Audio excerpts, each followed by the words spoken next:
Ministerio Cristiano Bandera de Amor presenta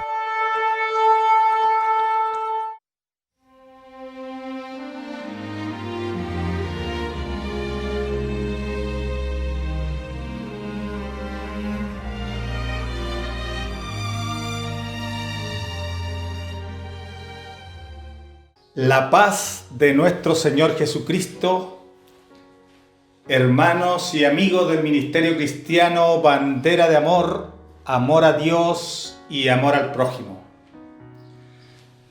Toda la gloria y honra es para nuestro Señor Jesucristo.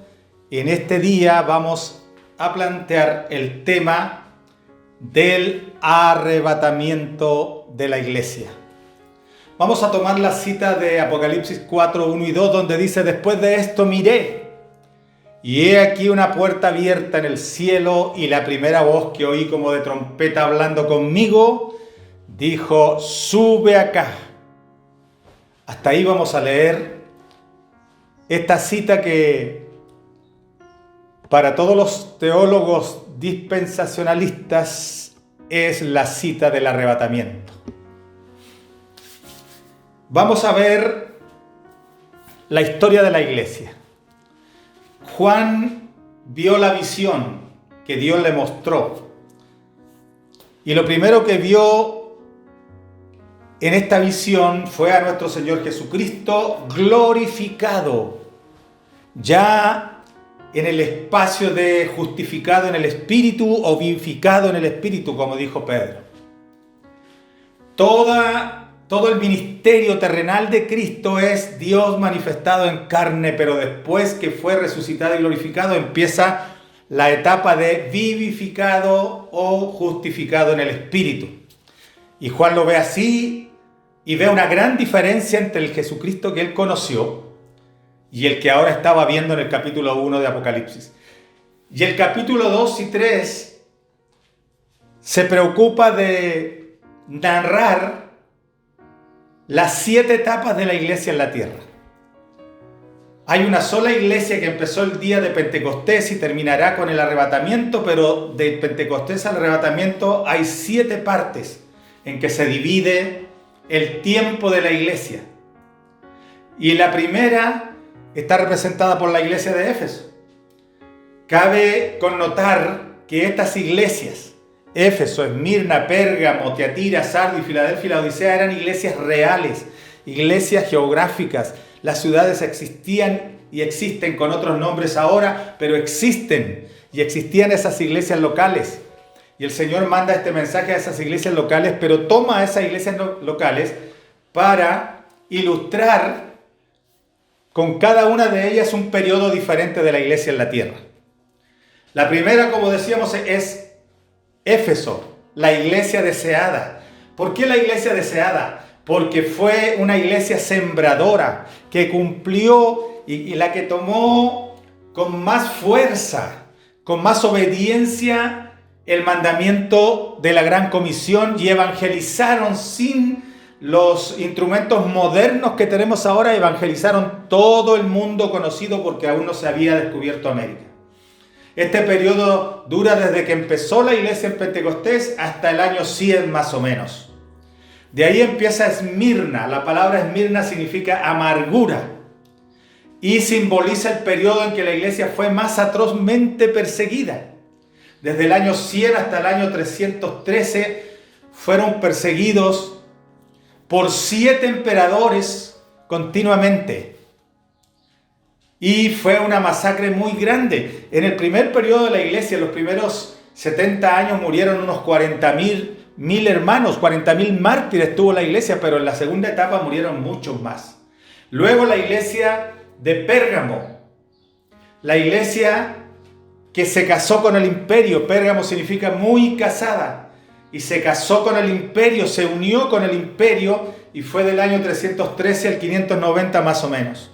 Luego viene la iglesia de Tiatira, la iglesia del sacrificio continuo, la iglesia que aprobó que cada vez que se tiene la comunión o la Santa Cena se vuelve a sacrificar a Cristo y el vino se convierte literalmente en la sangre de Cristo y el pan literalmente en el cuerpo, cuando solo son símbolos.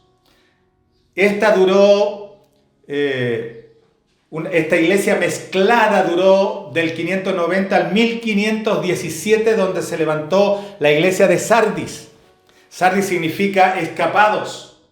La iglesia que se escapó del dominio imperial que había mezclado, combinado, hecho una doctrina híbrida entre paganismo y cristianismo, pero este grupo se escapa en la Reforma y siguen adelante en forma separada del paganismo.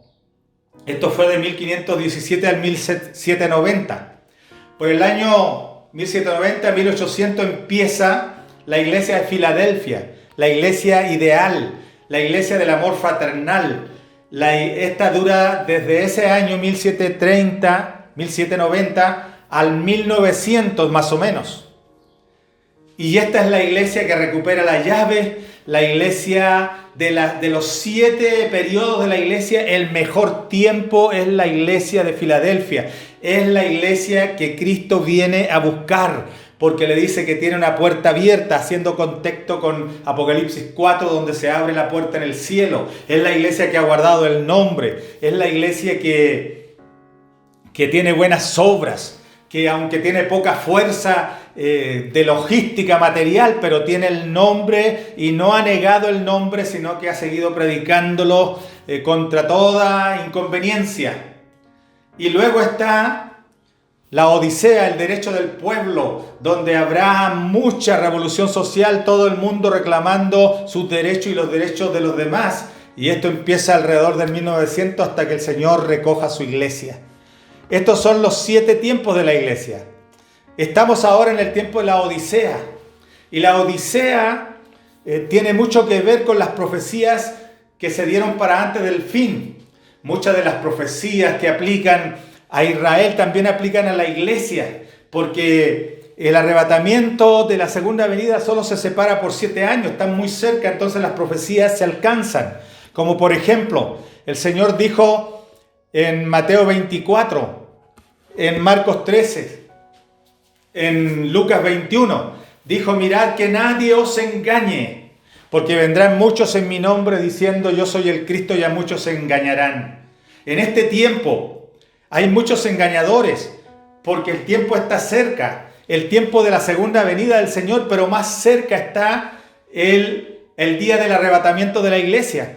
Entre más se acerca la segunda venida, más cerca está todavía el arrebatamiento, porque el arrebatamiento es antes de la segunda venida. Oiremos de guerras y rumores de guerras, y no hay que turbarse, porque es necesario que todo esto acontezca, pero aún no es el fin. Hay muchos cristianos tratando de parar las profecías, imposible. Salgan los presidentes que salgan, hayan los gobernantes que hayan, la palabra de Dios tiene que cumplirse, y antes que Cristo venga, este mundo estará como Sodoma y Gomorra, como antes del diluvio. Habrá un desorden total, porque la palabra de Dios tiene que cumplirse. El cielo y la tierra pasarán, pero mis palabras no pasarán. De la higuera aprended la parábola. Ya la higuera simboliza a Israel y ya vimos sus señales. El año 1948 volvió a ser nación después de 1878 años de inexistencia. Así que cuando veamos que Israel se levanta, veamos que entre los demás países se están cumpliendo las profecías, debemos entonces saber que el verano está cerca, el verano de Israel, pero más cerca todavía el verano de la iglesia. Entonces tenemos que conocer que está todo cerca. Estamos como en los días de Noé. Hay gente casándose entre personas del mismo sexo. Hay otros dándose en casamiento en la unión libre. Pero eso mismo sucedía antes del diluvio. Y por eso debemos conocer que el tiempo de la iglesia y de Israel está cerca. Entonces, lo que nos queda a nosotros es velar. Velar y velar. ¿Cómo será el arrebatamiento? Esta será una experiencia gloriosa, una experiencia extraordinaria. El Señor le habla a la iglesia de Filadelfia y le dice: yo conozco tus obras. He aquí he puesto delante de ti una puerta abierta, la cual nadie puede cerrar. Porque aunque tienes pocas fuerzas, no tienes jet, aerodinámicos para trasladar a tus misioneros y a tus líderes. No tienes canales de televisión, ni siquiera una radioemisora de alta calidad. Pero a pesar de eso, has guardado mi palabra y no has negado mi nombre. Por eso tienes una puerta abierta delante de ti. Pablo vio el arrebatamiento de la siguiente manera. Dijo, porque el Señor mismo, por eso la puerta abierta nadie la puede cerrar, porque el Señor mismo descenderá del cielo. Y a la aparición de nuestro Señor Jesucristo, todos los que han muerto en Cristo resucitarán. Resucitarán con un cuerpo y una apariencia parecida a lo que tienen, pero con un cuerpo glorificado, totalmente ajeno al dolor, a la tristeza, al cansancio. Y una vez que hayan resucitado los muertos y se una el cuerpo glorificado con el Espíritu, se unirán al Señor. Y luego nosotros, los que vivimos, los que hayamos quedado, seremos arrebatados juntamente con ellos en las nubes para recibir al Señor en el aire, y así estaremos siempre con el Señor. También Pablo añadió a su visión del arrebatamiento en 1 Corintios 15, dijo, he aquí os digo un misterio. No todos dormiremos, pero todos seremos transformados. También se lo dijo a los tesalonicenses, que los que duerman van a ser resucitados y los que estemos vivos seremos transformados. Esto será rápido, en un momento, en un abrir, en un cerrar de ojos, a la final trompeta, porque se tocará la trompeta. Las tres grandes citas del arrebatamiento incluyen la palabra trompeta. 1 Corintios 15, 51, 53 y 1 Tesalonicenses 4 del 13 al 17 y Apocalipsis 1 y 2. En Apocalipsis, al sonido de la trompeta, esta trompeta solo la escucharán los muertos en Cristo y los que estén vivos y que estemos en Cristo también. Los muertos serán resucitados incorruptibles, o sea, inmediatamente con su cuerpo glorificado, y nosotros seremos transformados. Y esa palabra transformado habla de que así como estamos no podemos entrar al cielo, porque carne ni sangre pueden heredar el reino de Dios. Así que seremos transformados en el cuerpo glorificado que el Señor nos dará, porque es necesario que esto corruptible se vista de incorrupción y esto mortal se vista de inmortalidad. Juan, en el capítulo 4 de Apocalipsis, dice, después de esto miré, y he aquí una puerta abierta en el cielo. ¿Se acuerdan que a la iglesia de Filadelfia le dijo, he puesto una puerta abierta delante de ti que nadie puede cerrar? Ahora aquí se cumple. Después de esto miré, ahí estaba la puerta abierta en el cielo. Y una voz de nuevo como de trompeta hablando conmigo dijo, sube acá y yo te mostraré las cosas que sucederán después de esta. Y al instante yo estaba en el Espíritu, en un abrir y cerrar de ojos. Y en el cielo había un trono establecido y en el trono uno sentado, nuestro Señor Jesucristo, esperando a la iglesia. Ese será un día glorioso. Eso será mucho más que un avivamiento. Será algo único que jamás ha experimentado nadie. Yo creo que a menor escala lo experimentó Enoc y Elías, y lo experimentó Pablo cuando fue arrebatado hasta el tercer cielo, pero en una escala menor a cómo lo experimentaremos nosotros ese día glorioso que le espera a la iglesia. El arrebatamiento será en la mañana. El arrebatamiento será en la tarde. El arrebatamiento será al anochecer, será en la madrugada, será al mediodía y a la medianoche, dependiendo del país, porque no todos los países tienen el mismo horario. Y es un evento mundial. El Señor va a levantar a la iglesia de todo el mundo, por lo tanto algunos van a estar de mañana, otros van a estar de noche, uno a la medianoche, otro al mediodía. Pero eso no importa, el horario no importa, lo importante es tener parte en esa bendición gloriosa. Este evento no pasará inadvertido. Hay muchos que han dicho que no se van a dar ni cuenta. ¿Cómo no se van a dar cuenta que desaparezcan millones de personas? Se van a dar cuenta, mucha gente se va a dar cuenta. Habrá impacto. Habrá impacto en el mundo, sobre todo en los centros de concentración humana, donde se junta mucha gente y vean desaparecer a varios y todo el mundo se va a preguntar qué pasó, porque va a ser rápido, como un abrir y cerrar de ojos, pero no pasará inadvertido. Será en forma espontánea y súbita, sorprenderá, porque será como viene el ladrón que sorprende. Imagínense qué pasará en los aeropuertos donde hay aglomeraciones de personas cuando vean que desaparece una cantidad ante sus propios ojos. En las paradas de buses donde se amontona la gente esperando su locomoción. En las multitiendas que a veces están abarrotadas y llenas de clientes y que desaparezca un grupo de personas y no sepan por qué el que estaba a mi lado desapareció. Y vi desaparecer otro más allá y yo también vi uno acá. En los centros de estudios, cuando estén en los salones con estudiantes llenos y desaparezcan algunos de ellos.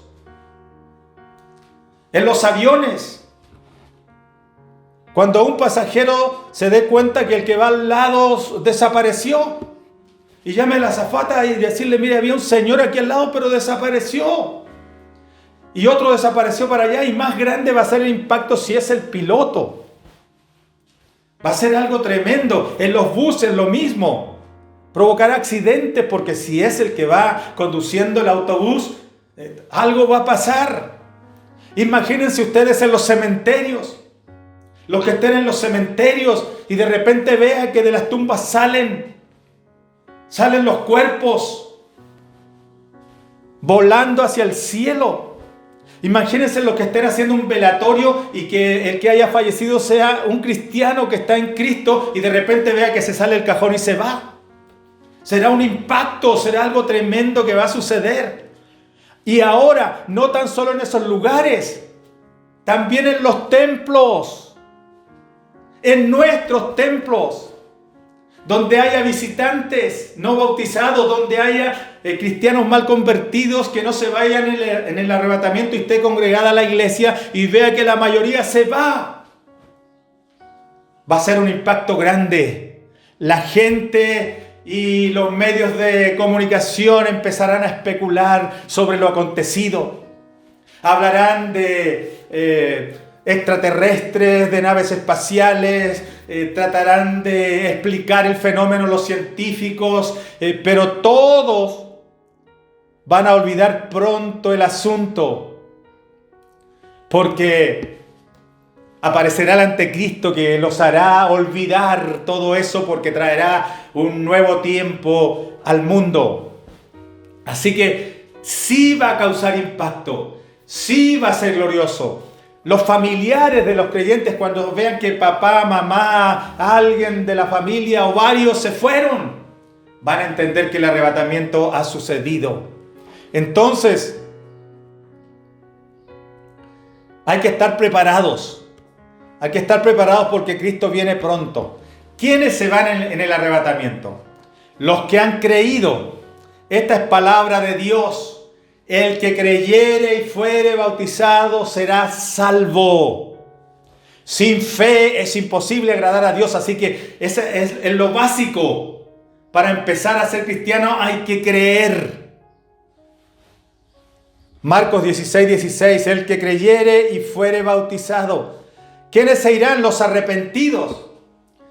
Cuando los judíos dijeron en el día de Pentecostés, varones hermanos, ¿qué haremos? Pedro les dijo, arrepentíos, que es otro de los pasos indispensables para la salvación, porque si no os arrepentís, todos pereceréis igualmente.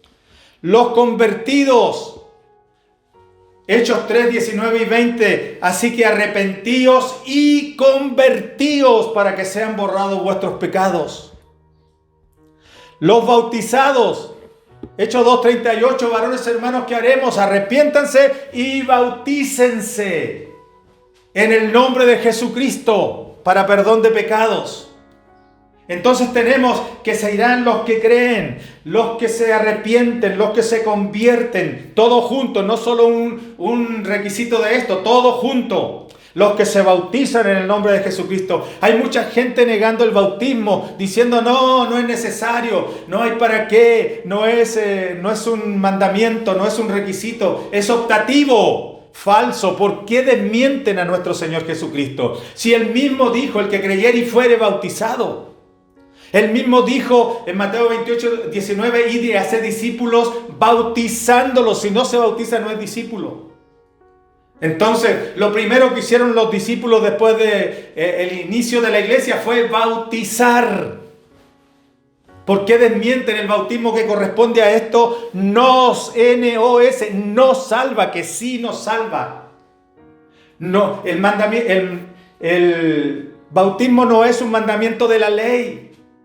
No es obra de la ley. Las obras de la ley eran los sacrificios y todo lo ceremonial que tenían que hacer. Tampoco es una obra de caridad, no califica dentro de lo que podemos llamar obras, sino que es un mandamiento de la gracia para salvación con un gran simbolismo. ¿Quiénes más se van? Los sellados con el Espíritu Santo. ¿Qué más hay que cumplir para ser sellado con el Espíritu Santo? Hechos 2:38. Pedro les dijo, arrepentíos y bautícese cada uno de vosotros en el nombre de Jesucristo para perdón de pecados y recibiréis el don del Espíritu Santo. Porque el don del Espíritu Santo es el que nos da el nuevo carácter, el carácter cristiano. Nos da la nueva vida, nos revive a la creación que Dios quiere de nosotros. Los que viven en santidad. Hay que vivir en santidad. Hay que ser pacíficos, seguir la paz con todos. Porque ser pacífico, mantener la paz es parte de la santidad. Seguir la paz con todos y la santidad sin la cual nadie verá al Señor. Hebreos 12:14. Entonces, serán levantados ese día todos los que cumplan las doctrinas indispensables de salvación, de creer, arrepentirse, convertirse, bautizarse, recibir el Espíritu Santo y vivir en santidad. Esos son los que pertenecen a la verdadera iglesia. Esa es la iglesia de Filadelfia. Filadelfia está ahora navegando en las aguas turbulentas de la Odisea, pero tenemos que mantenernos al margen de la tibieza, de la miopía espiritual, del cristianismo actual, y tenemos que vivir iluminados por el Espíritu Santo de Dios. Algunas preguntas. ¿Qué de los niños? Los niños que pertenecen a la iglesia se van con la iglesia. Pero no por el solo hecho de ser niño será arrebatado. Los niños que no pertenecen a la iglesia no serán levantados con la iglesia. Porque el marido incrédulo es santificado en la mujer y la mujer incrédula en el marido, pues de otra manera vuestros hijos serían inmundos, mientras que ahora son santos. 1 Corintios 7:14. Esto quiere decir que los hijos menores de edad, que todavía no tienen edad para ser bautizados, son cubiertos por el bautismo de los padres, aunque sea por el bautismo de uno, pero de mejor manera de los dos. Pero si ninguno de los padres es bautizado, entonces no puede tomar parte en el arrebatamiento. Si es un niño que nunca fue a la iglesia, si es un niño que de niño vive alejado en la idolatría, en la delincuencia, en la maldad, no puede participar. Entonces esto es para la iglesia. Seguramente llegará al tribunal, al trono blanco, al juicio del trono blanco, y allá Dios verá qué hace con estos niños, pero no pueden participar porque el arrebatamiento es solo para la iglesia. Y quienes están fuera de la iglesia tienen que participar de otras instancias. ¿Y qué de los que no reciben el Espíritu Santo? De aquel que se bautiza y está toda su vida en la iglesia y no es sellado. En Romanos 8:11 dice, y si el Espíritu de aquel que levantó de los muertos a Jesús mora en vosotros, el que levantó de los muertos a Cristo Jesús vivificará también vuestros cuerpos mortales por su Espíritu que mora en vosotros. Entonces, para ser resucitado y para ser transformado, hay que tener el Espíritu de Cristo. Hay que tener el Espíritu de Dios. Es más, Romanos 8:9 dice, y si alguno no tiene el Espíritu de Cristo, no es de él. Los que no reciban el Espíritu Santo no pueden ir en el arrebatamiento y pasarán hasta el trono blanco y la sangre de Cristo los lavó cuando los bautizaron y allá el Señor verá qué pasa con ellos. Pero al no recibir el Espíritu quedan exentos de la iglesia. Por lo tanto, la solución no es decir, eso no sirve, no creo eso. No, la solución está en buscar el don del Espíritu Santo para estar listo para ir con Cristo. Entonces el Señor viene por su iglesia y el mundo va a olvidar el evento del arrebatamiento por la llegada del anticristo, que viene a cambiar para mejor todas las cosas, que viene a unir al mundo y que aquí empieza un movimiento engañoso por 3 años y medio y que luego revienta en una guerra mundial a la mitad de la semana. Y empieza la gran masacre del anticristo y todos sus seguidores en contra de los creyentes en Cristo y de los gentiles y de Israel, el pueblo de Dios. Oh, pero la iglesia estará en el cielo, con cuerpos transformados, en la presencia de Cristo, totalmente ajenos a la dimensión que se estará viviendo en la tierra. Habremos llegado a la meta y estaremos celebrando la victoria. Estaremos presentándonos al tribunal de Cristo y preparándonos para la jornada de la gran tribulación, donde la iglesia estará con Cristo allá en su presencia.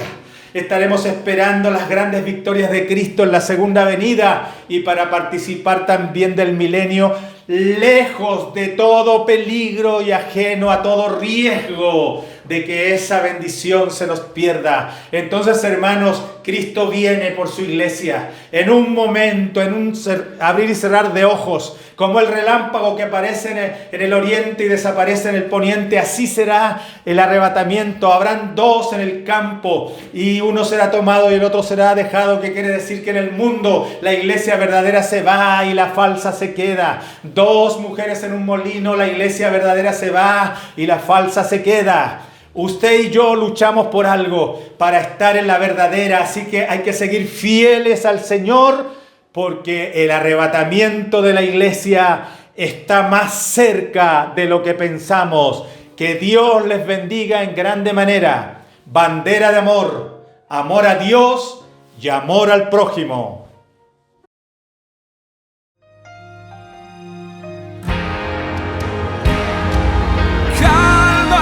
Que la vida no se acaba, con el sol de la mañana volverás a sonreír.